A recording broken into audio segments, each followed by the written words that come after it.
I'm going to begin today, once again, on the glaring spotlight Florida Governor Ron DeSantis put on the wide-open southern border and the damage it is doing to the cities and states across this nation, but more importantly, the damage it is doing to the real people. The people that are dying to get here and the people that are getting killed when some of them do. The price being paid on all sides of the border crisis is high, very high, in fact, too high. More than 2 million illegals have been arrested already this year, and the numbers of those flooding over the border is not slowing down, not one bit. The invasion comes with death and destruction in those places.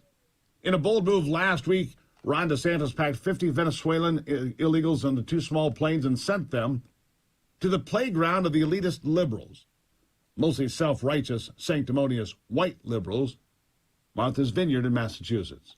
And while the left just loves to hear themselves talk about how wonderful they are and how they are in pursuit of social justice against their white supremacist Republican opponents, the move by DeSantis tore that fake veneer clean off. It only took the Islanders about 36 hours to kick the Spanish-speaking brown-skinned folks off the island.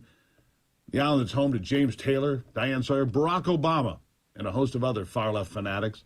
They claimed that while more than 10,000 summer homes sat empty after Labor Day, they were suffering a housing crisis.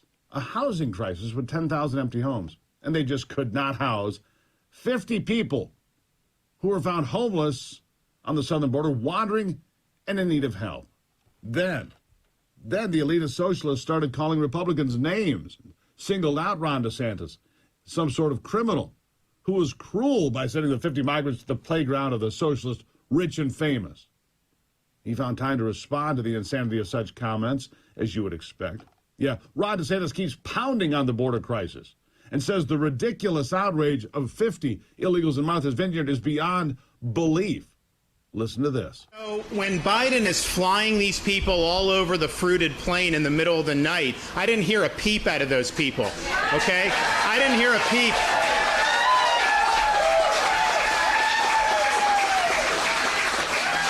I haven't heard a peep about all the people that have been told by Biden you can just come in, and they're being abused by the cartels, they're drowning in the Rio Grande. You had 50 that died in some shed in Texas. I heard no outrage about any of that. I haven't heard outrage about all the fentanyl that's come across the border that's killing Americans in record numbers. I don't hear outrage about the criminal aliens that have gotten through and have then victimized people, not only in Florida, but all throughout the country. I didn't hear any outrage about that. The only thing I hear them getting upset about is you have 50 that end up in Martha's Vineyard. Then they get really upset. The price of those coming across the border is far higher than anyone can even realize right now.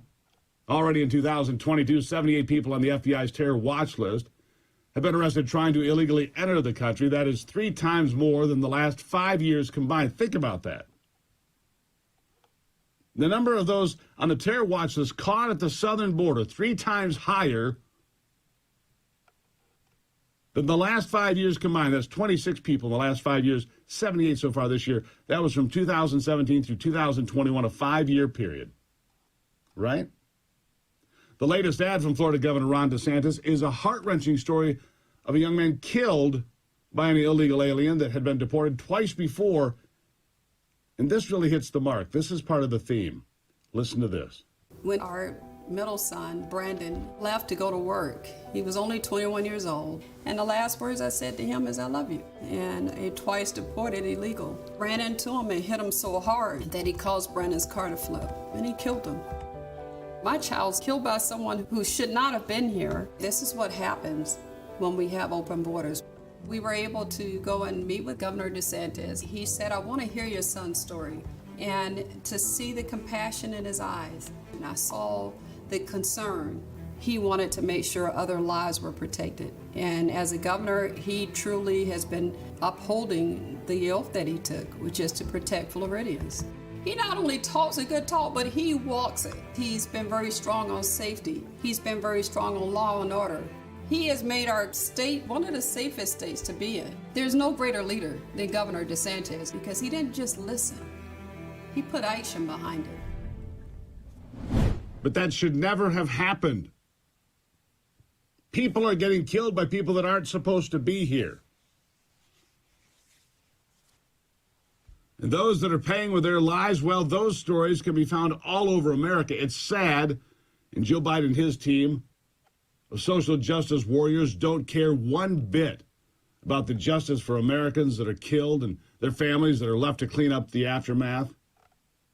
Over the weekend, a 24-year-old sheriff's deputy in Colorado, Alexis Hine-Newts, was on her way to work when an illegal alien driving drunk slammed into her car and killed her on the spot.